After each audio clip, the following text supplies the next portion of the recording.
तो वही काफ़ी सारे लोगों ने पूछा है कि ये फ़्लो स्टेट क्या है और क्या इसकी इम्प्लीकेशंस हैं? इस पे थोड़ा-सा बोलिए। तो फ़्लो स्टेट किसी ने नया फ्रेज़ बना दिया।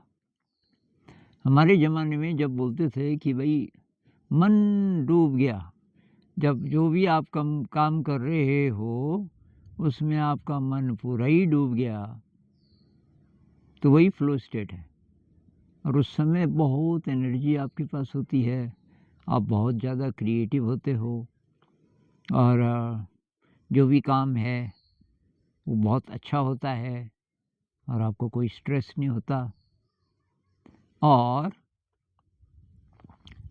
आपका मन डूब गया का मतलब है कि आपका जो लेफ़्ट ब्रेन है, वो चुप है। जो दखल देता है, जो बड़बड़ाता रहता है, वो चुप है।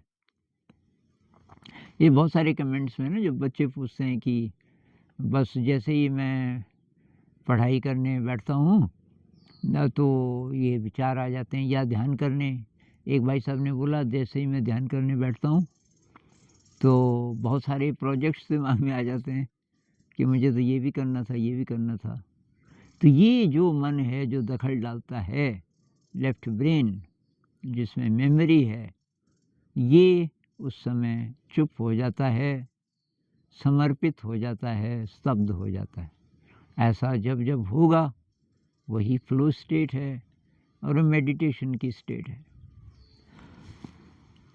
एक तो प्रेम का अनुभव होगा ही आप सबको।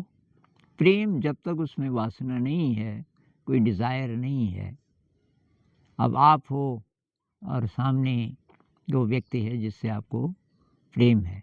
पता नहीं अभी बोला कि नहीं बोला, दोनों बैठे हो और दोनों एकदम स्तब्ध, कहीं शून्य में पहुंच गए, कोई विचार नहीं। प्रेम के ऐसे पल जब जब आते हैं तो तब बोल खत्म हो जाते हैं, तब शब्द खत्म हो जाते हैं। प्यार कोई बोल नहीं, प्यार आवाज़ नहीं, एक खामोशी है, कहती है, सुना करती है। इश्क एहसास है, ये रूह से महसूस करो, प्यार को प्यार ही रहने दो, कोई नाम न दो। ये मुझे कमाल की एक कविता, ये फ़िल्म से है, गुलजार साहब ने लिखा। तो ये हुआ फ़्लो स्टेट। प्रेम के क्षणों में अब प्रेम तो बहुत कम होता है, कभी-कभी सौभाग्य से ऐसे क्षण आते होंगे। डिज़ायर आ सकती है, वो प्रेम नहीं है, तो वासना है।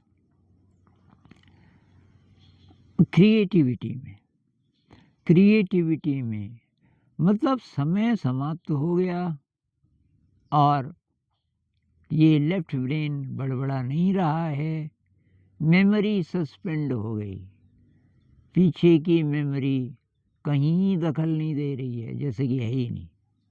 तो ना पास्ट है, ना फ्यूचर है। अब मैं अपनी ज़िंदगी से ऐसे पल ढूँढूँ तो एक बार मैंने शायद ये शेयर भी किया किसी से। एक बार क्या हुआ कि मैं किसी एनजीओ में काम कर रहा था और जो फंडिंग एजेंसी थी, उनका एक बॉस बहुत अच्छा आदमी, वो मुझे अच्छा लगता था और अब वो बुज़ुर्ग हो गया था और वो आखिरी बार आ रहा था जहाँ हम काम कर रहे थे और उसका बर्थडे पड़ रहा था उसी बीच। तो जो हमारे डायरेक्टर थे उन्होंने बोला कि भई कुछ यूनिक चीज़ देनी है इनको गिफ्ट में। पहाड़ की कोई चीज़ ऐसी जो कि एकदम एकदम जेन्युइन हो, एकदम यूनिक हो, पहाड़ी हो। तो मैं सोचने लगा यार एकदम ओरिजिनल क्या चीज़ हो सकती है। अब मैं यहाँ जो बनती हैं, शॉल बनते हैं यहाँ, तो वो तो और भी लोग लेंगे शायद। ऐसा क्या हो सकता है जो कि एकदम यहीं की चीज़ हो, एकदम ओरिजिनल हो और औरों से अलग हो। तो मैं घूम रहा था और नदी थी पास में। और नदी के किनारे पत्थर दिखाई दे रहे थे गोल-गोल। और मेरे दिमाग में आया, अगर मैं इन पत्थरों पे पेंटिंग करूँ तो? उससे पहले मुझे पता नहीं था कि ये भी एक क्राफ्ट है, पत्थर पे भी लोग करते हैं पेंटिंग। तो मैं गया और अलग-अलग साइज़ के काफ़ी सारे ले आया। तो घर आकर के अ, अभी सुबह का टाइम था शायद, करीब 8:30 मैंने नाश्ता लिया, मैं अकेला था। नाश्ता ले लिया 8:30 के करीब और वो मैंने चुन लिए थे 7 या 8। मैंने कहा इन पे मैं रंग करूँगा और मैं उन पे रंग करने लगा, सिंपल ये वाटर कलर। अब ये करते समय इतना ख़त्म हो गया कि बीच में मैं उठा ही नहीं, कोई ज़रूरत ही नहीं हुई। और जब लगभग काम ख़त्म हो गया, मैंने कहा यार क्या समय हुआ होगा, कुछ कुछ खा लेते हैं। तो मैंने कहा 8:30 बैठा था तो मुझे लगता है 12 के आस-पास का समय होगा। लेकिन दरअसल 5:30 बज गए थे। कितने घंटे हुए? तो ये है फ़्लो स्टेट। उस बीच समय कहाँ चला गया, मुझे पता ही नहीं चला। तो ये फ़्लो स्टेट है। ऐसा ही क्रिएटिविटी में होता है। आप कोई गाना बना रहे हैं, ये मेरा काफ़ी इसमें एक्सपीरियंस रहा है गाना बनाने का, तो ये बीच-बीच में उसमें फ़्लो स्टेट आ जाता है। डांस में क्रिएटिविटी से जुड़ी जितनी चीज़ें, डांस में कुछ लोग बहुत धुत क्यों होते हैं? क्योंकि उसमें ये स्टेट आ सकता है। और कोई ये जो लॉन्ग डिस्टेंस रनर्स हैं, दौड़ते वो भी खो जाते हैं और उनको एक प्रकार का बहुत ज़्यादा मज़ा आता है। तो न्यूरोलॉजिस्ट कहते हैं कि जब फ़्लो स्टेट होता है, ये अच्छे केमिकल्स न्यूरोट्रांसमीटर्स बनते हैं आपके माइंड में। ये है ना डोपामाइन बनता है, सेरोटोनिन बनेगा, गाबा बनेगा इत्यादि ये सब बनेंगे जो कि ब्रेन के लिए बहुत बढ़िया होते हैं और हमको शांति की फीलिंग देते हैं, प्लेज़र की फीलिंग देते हैं, ये बनते रहते हैं। अब मेरे ख़्याल से जिन लोगों ने पूछा उनके दिमाग में ये भी होगा पढ़ाई-लिखाई, कि अगर फ़्लो स्टेट आ जाए तो पढ़ाई-लिखाई में बहुत मददगार हो सकता है। तो भई फ़्लो स्टेट का कोई फ्यूचर नहीं होता, कोई एम नहीं होता। जैसे ही आपने बोला एम मतलब फ्यूचर, तो बस थिंकिंग शुरू हो गई। क्योंकि फ्यूचर पे हम प्रोजेक्ट करते हैं पास्ट की मेमोरीज़ को। पीछे की जो मेमोरीज़ हैं वो हैं, एक्टिव हैं और वो तो फ़्लो स्टेट को तो आने ही नहीं देगा। फ़्लो स्टेट में कोई उद्देश्य नहीं है, फ़्लो स्टेट तो अभी है। ये बच्चे रहते हैं इस स्टेट में, ये 2.5 साल 3 साल का बच्चा है, अभी उसके दिमाग में आपने ये स्कूल का डर नहीं भरा अगर, तो वो फ़्लो स्टेट में होता है। वो खेल रहा है तरंग में और आप देखो वो दूसरे जगत में है कहीं, तो वो फ़्लो स्टेट में है। क्या ऐसा हो सकता है कि हमारी ज़िंदगी ऐसी रहे बचपन से और जिसमें पढ़ाई-लिखाई है, इस सब को भी मिला के कि हम ज़्यादातर फ़्लो स्टेट में हों? बिल्कुल हो सकता है। ये तब होगा जब आप परीक्षा को हटा दोगे, जब आप ये पढ़ाई-लिखाई को जॉब से नहीं जोड़ोगे, तो पढ़ क्यों रहे हो? कि भाई एन्जॉयमेंट के लिए, जानना चाहते हैं ये क्या है। अथातो ब्रह्म जिज्ञासा, एक है ना ब्रह्म सूत्र शुरू होता है कि जब वेद पुराण सब पढ़ लिए, तो तर्क तो संतुष्ट हो गया आपका। ये सब तर्क को संतुष्ट करने के लिए हैं धार्मिक किताबें। मतलब तर्क के स्तर पे आपको बात समझ आ गई, लेकिन एक्सपीरियंस नहीं हुआ। तो अथातो ब्रह्म जिज्ञासा, अब वो है क्या, लेकिन उसकी जिज्ञासा अब जागी। अब मुझे जानना है, केवल पढ़ाई-लिखाई नहीं। तो ये हो सकता था अगर हम हर बच्चे को बचपन से ये आज़ादी देते कि भाई तुझे पता चल जाता है बच्चे को क्या-क्या अच्छा लगता है। और बहुतों को ये पढ़ाई-लिखाई अच्छी नहीं लगेगी बहुत बड़ी उम्र तक। वो 12-13 साल का भी हो गया, अभी अ, आ, ई, एबीसीडी नहीं उसको अच्छा लग रहा है, और चीज़ें अच्छी लग रही हैं, तो उसको वही करने दो, ऐसा हो सकता था। लेकिन कभी होगा शायद, तभी तो इंसान को अक्ल आएगी। तो जब तक सरस्वती को मतलब विद्या को आपने अपमानित किया हुआ है कि इसको पढ़ के जॉब मिलेगी, और जैसे ही जॉब मिली किताबें फेंक देते हो आप। अपमान है ना। नोट्स बनाए पूरे साल इतनी मेहनत से, फेल हो गए, अब सारे नोट्स आप फेंक देते हो कि अब एग्ज़ाम नहीं देना। भाई विद्या को ऐसे थोड़ी हम फेंकते हैं। तो विद्या वो थी ही नहीं, वो तो कुछ और चीज़ थी। तो ऐसे में तो फ्लो स्टेट भाई आ नहीं सकता कभी। आप मेहनत कर सकते हो, आप कई-कई घंटे पढ़ सकते हो, फ्लो स्टेट नहीं आएगा, क्योंकि जब तक आपकी पढ़ाई-लिखाई का उद्देश्य ये है कि मुझे परीक्षा पास करनी है और तब मुझे जॉब मिलेगा, तो ये तो चिंता चल रही है ना साथ-साथ। न्यूरोलॉजी के हिसाब से देखें तो ये आपका राइट ब्रेन है, ये आपका लेफ्ट ब्रेन है। जो राइट ब्रेन है वो इमोशन से जुड़ा है। इमोशन, क्रिएटिविटी, माँ वाला जो भाग है, और जो लेफ्ट ब्रेन है वो तर्क वाला, रीज़न वाला, इंटेलेक्ट वाला। तो फ्लो स्टेट में इनके बीच में एक कॉर्पस कैलोसम होता है, ब्रिज न्यूरॉन्स का। वो ब्रिज जिसका जितना थिक होगा उतना उसका ब्रेन समृद्ध होगा और ये फ्लो स्टेट आ सकती है जल्दी-जल्दी। वो ब्रिज अगर थिक होगा तो। तो आइंस्टाइन का यही देखा गया। आइंस्टाइन का ब्रेन अभी है कुछ लोगों के पास। जब वो मरे तो कुछ लोगों ने चुरा लिया था। उसकी छानबीन अब हो रही, क्योंकि न्यूरोलॉजी तो अब आगे बढ़ी ना। तो वो कह रहे हैं बस एक ही बड़ा डिफरेंस है, वो जो कॉर्पस कैलोसम है, लेफ्ट ब्रेन और राइट ब्रेन को जोड़ने वाला जो ब्रिज है वो बहुत समृद्ध है आइंस्टाइन का। तो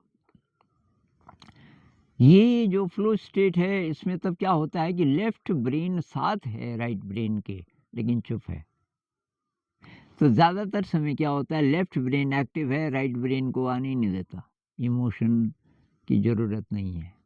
ये जो माँ वाला पक्ष है, क्रिएटिविटी वाला पक्ष है, ये कहाँ है कॉम्पिटिटिव एग्ज़ाम में। चरित्र वाला जो पक्ष है वो भी राइट से जुड़ा है। चरित्र की कहीं बात ही नहीं होती। भाई जब ये परीक्षा में निकलते हैं, इंटरव्यू होता है और जब जॉब लगता है उसमें चरित्र की बात भी होती है कि भाई आप ईमानदार कितने हो, यहाँ गड़बड़ तो नहीं कर दोगे। उससे कुछ लेना देना नहीं। जो लेफ्ट ब्रेन है तर्क वाला, बस वो तेज होना चाहिए। तो अब इसमें आप सब लोग फंसे हैं तो क्या करें। तो फ्लो स्टेट तो भाई बहुत ज़रूरी है इंसान के लिए। फ्लो स्टेट बहुत ज़रूरी है, उसके बिना तो रस ही नहीं आएगा ज़िंदगी में। तो वो आपको अलग से क्रिएट करना पड़ेगा। कभी-कभी पढ़ाई-लिखाई में भी हो सकता है। एक बार मेरे साथ हुआ था। ये एमए इंग्लिश में कर रहा था और हमारे सिलेबस में था ये मिल्टन का पैराडाइज़ लॉस्ट। और ये मैं पिछले वीडियोज़ में बता चुका हूँ कि भई मैं परीक्षा के लिए नहीं पढ़ रहा था, क्योंकि मैं बीमारी से ठीक हुआ और डॉक्टरों ने बोला था कि ये मर जाएगा 3 महीने में। तो मैं नहीं मरा, तो मुझे ले गए एक वैद्य जी के पास, और वो हर्बलिस्ट, तो वैद्य जी ने मुझे ठीक कर दिया 1.5 महीने में। और वैद्य जी ने बोला अब तेरे दिमाग पे ज़रा भी प्रेशर पड़ेगा तो फिर बीमार हो जाएगा, तुझे कोई ठीक नहीं कर सकता। अब वैद्य जी हो गए थे 115 साल के आसपास, क्योंकि मैं तो अब जाने वाला हूँ, तो कौन करेगा तेरा इलाज। तो मैंने बोला कि वैद्य जी मैं पढ़ूँगा लेकिन परीक्षा के लिए नहीं, कि पक्का। तो उन्होंने भाई साहब को बुलाया कि आप इसको सपोर्ट करोगे। भाई साहब ने बोला ये जो मर्जी करे, अब बच गया इतना काफ़ी है। तो मुझे वो आज़ादी मिल गई। तो पैराडाइज़ लॉस्ट की 12 किताबें, 12 बुक्स पतली-पतली, वो एक ही किताब में सारी थी। बुक 1, बुक 2 ऐसे करके। तो बुक 1 थी सिलेबस में, और उसमें वो कहानी थी वो पैराडाइज़ की और एडम और ईव की और सेटन की, और कैसे करके वो पैराडाइज़ छूटा वगैरह-वगैरह। हेवन में उससे पहले लड़ाई हुई। और एक किताब पढ़ के मैंने कहा यार ये तो कहानी बहुत विचित्र है, और वो मुझे इंग्लिश भी समझ आने लग गई थी तब तक। मैंने वो 12 की 12 किताबें पढ़ दी अगले 3 दिनों में। मेरे ख्याल से छुट्टियाँ थी। रात दिन कुछ नहीं, बस थोड़ी देर लेट जाऊँ, जैसे ही मेरी नींद खुले फिर किताब खोल दूँ। तो ये शायद फ्लो स्टेट था। इसमें समय ख़त्म हो गया था क्योंकि इंटरेस्ट था। तो पेंटिंग में, म्यूज़िक में, डांस में, नेचर के साथ जब आप जाते हो, नेचर वॉक में, प्रेम में, और कोई चीज़ इतनी इंटरेस्टिंग है, एब्ज़ॉर्बिंग है। मेरे एक दोस्त बता रहे थे, उन्होंने किताब पढ़ी जोनेथन लिविंगस्टन सीगल। ये मैं सबको सजेस्ट करता हूँ, कमाल की किताब है। जोनेथन लिविंगस्टन सीगल, रिचर्ड बाक की। वो एक ही है तो पतली सी, लेकिन एक ही सिटिंग में पढ़ गए और स्तब्ध। और एक बार मेरे साथ हुआ था, कार्लोस कास्टानीडा एक हैं। कार्लोस कास्टानीडा की किताबें मैं पढ़ने लग गया, और उसकी किताबें पढ़ के तो एकदम जैसे दूसरी दुनिया में चला गया। क्योंकि मैं लकी रहा कि परीक्षा तो है ही नहीं। ऐसी चीज़ क्यों पढ़नी है जो बोरिंग लगे? तो मैं वही पढ़ता था जिसमें बहुत ज़्यादा मेरा मन लगे।